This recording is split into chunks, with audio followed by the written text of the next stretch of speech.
New অর্লিয়ান্সের ঐতিহাসিক French কোয়ার্টারের সরু গলি আর পুরনো ভবনের ভেতরে নতুন জীবন শুরু করার স্বপ্ন দেখে এমিলি ও তার প্রেমিক ক্রিস্টিয়ান।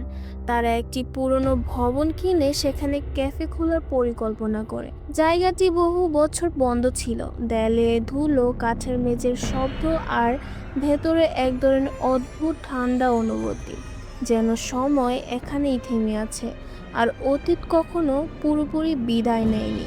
একদিন পরিষ্কার করতে গিয়ে এমিলি একটি রহস্যময় কাঠের বোর্ড খুঁজে পায়। বোর্ডটির উপর অদ্ভুত চিহ্ন, অক্ষর ও প্রতীক খোদাই করা। সাধারণত ওইজা বোর্ডের মতো হলেও এতে এক ধরনের গা ছমছমে আবহ ছিল। বোর্ডটি হাতে নেওয়ার মুহূর্তে এমিলি অকারণে কেঁপে ওঠে, কিন্তু কৌতূহল তাকে ছাড়ে না। সেই রাতেই সে একা মোমবাতি জ্বালিয়ে বোর্ডটি ব্যবহার করতে বসে। প্রথমে কিছুই হয় না, কিন্তু কয়েক মিনিট পর প্ল্যানচেট ধীরে ধীরে নড়তে শুরু করে। এমিলি ভেবেছিল হয়তো সে নিজেই না বুঝে ফেলে দিচ্ছে, কিন্তু প্ল্যানচেট স্পষ্টভাবে অক্ষর ছুঁয়ে সে নাম বানায়, নাগাসত। এরপর থেকেই এমিলির জীবনে অদ্ভুত পরিবর্তন শুরু হয়। সে গভীর রাতে ঘুম ভেঙে ওঠে, কানে ফিস ফিস শব্দ শুনতে পায়। আয়নার নিজের প্রতিবিম্বকে কখনো অন্য কারোর মতো মনে হয়।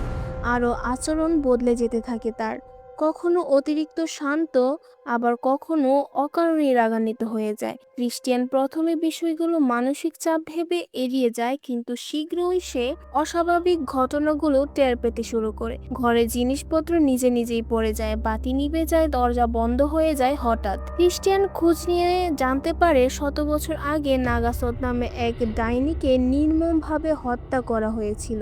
অভিযোগ ছিল সে কালা জাদু করত। মৃত্যুর আগে সে অভিশাপ দিয়েছিল তার আত্মা কখনো শান্তি পাবে না, আর যারা তার শক্তিকে স্পষ্ট করব তাদের জীবন ধ্বংস হবে। ধীরে ধীরে পরিষ্কার হয়ে যায় সেই ডাইনির আত্মাই বোর্ডের মাধ্যমে আবার জেগে উঠেছে।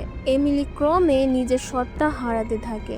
তার কণ্ঠস্বর কখনো গভীর ও অপরিচিত শোনায়, চোখে দেখা যায় অদ্ভুত অন্ধকার। এক রাতে ক্রিস্টিয়ান দেখে এমিলি বোর্ডের সামনে বসে অজানা ভাষায় মন্ত্র পড়ছে। তার চারপাশে বাতাস ভারী হয়ে ওঠে, যেন অদৃশ্য শক্তি ঘরটিকে ঘিরে ফেলেছে। তখন ক্রিস্টিয়ান বুঝতে পারে এটা শুধু আত্মার যোগাযোগ নয়, বরং এক ধরনের অধিকার। নাগাসত এমিলির দেহকে নিজের মাধ্যম বানাতে চাইছে। ভয়ঙ্কর সব ঘটনার পর ক্রিস্টিয়ান সিদ্ধান্ত নেয় ভোরটি ধ্বংস করতেই হবে। সে পুরনো বই ও ইতিহাস ঘেঁটে জানতে পারে এই ধরনের অভিশাপ বস্তু ধ্বংস করতে হলে শক্ত ইচ্ছা শক্তি ও সঠিক আচার প্রয়োজন। এক ভয়াবহ রাতে ঝড়ো হাওয়ার মাধ্যমে সে বোর্ডে আগুন লাগায়। ঘরের ভেতর অদ্ভুত চিৎকার প্রতিধ্বনি হয়। এমিলি মাটিতে পড়ে ছটফট করতে থাকে। আগুন জ্বলতে থাকে আর বোর্ড ধীরে ধীরে ভেঙে যায়। শেষ মুহূর্তে এক বিকট আর্তনাদে ঘর কেঁপে ওঠে, তারপর সব শান্ত। পরদিন সকালে এমিলি স্বাভাবিকভাবে জেগে ওঠে, যেন কিছুই হয়নি। তারা ভাবে দুঃস্বপ্নের অবসান ঘটেছে, কিন্তু ক্যামেরা ধীরে ধীরে ঘরের কোণে যায়। সেখানে ভাঙা বুটের একটি ছোট টুকরো পড়ে আছে। সেই টুকরোর উপর প্ল্যানচেট ধীরে ধীরে নড়ে ওঠে, যেন অদৃশ্য কোনো হাত তাকে ঠেলে দিচ্ছে। গল্প শেষ হয় এই ইঙ্গিত দিয়ে, অশুভ শক্তি কখনো পুরোপুরি হারিয়ে যায় না, কখনো কখনো তা শুধু অপেক্ষা করে নতুন কারোর কৌতূহলের জন্য।